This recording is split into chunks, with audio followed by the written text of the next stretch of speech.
I never thought a single visit from my mother-in-law would shatter everything I believed about my marriage. It started on a quiet Saturday morning. The air smelled like fresh coffee, sunlight spilled through the kitchen window, and for once, life felt peaceful. My husband, Daniel, was outside fixing the fence, humming to himself, while I set the table for breakfast. That's when the doorbell rang. It was his mother. She looked pale, exhausted, and older than I remembered. Her eyes were red, as if she had been crying all night. She asked to come in, and I noticed her hands were shaking as she gripped her bag. Before Daniel could return inside, she pulled me into the living room, sat me down, and whispered words that made my stomach twist into knots. "You need to know the truth about him before it's too late." I froze. My heart started pounding, so loud I could hear it in my ears. She told me Daniel had been diagnosed with a rare degenerative illness over a year ago. He had hidden every doctor's appointment, every prescription, every late-night hospital visit.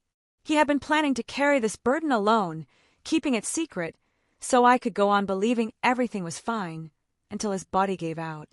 I felt the blood drain from my face. My hands went cold. This was the man I had built a life with, the man I trusted with every piece of myself, and he had chosen to suffer in silence rather than let me stand by his side. When Daniel walked back inside and saw us both crying, he froze. His mother turned to him with anger and grief written all over her face and demanded he finally tell me. But instead of apologizing, he admitted something worse. He confessed that he had already spoken to a lawyer.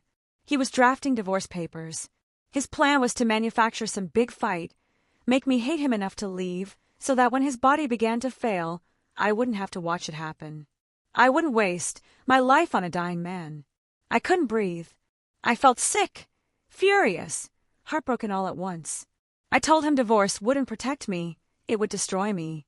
I married him for better or worse, not for as long as things are easy. He didn't get to decide for me what kind of love I could handle. And then came the twist no one saw coming. His mother hadn't only come to reveal the truth. She carried with her an envelope with the results of Daniel's latest tests. She placed them on the table with trembling hands. His condition wasn't what they thought it was.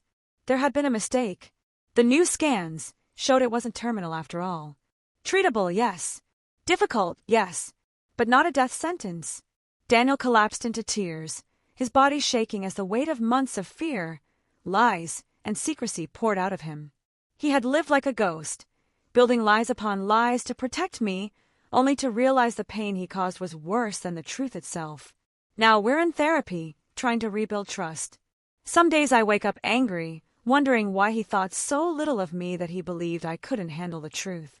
Other days, I'm just grateful we've been given another chance.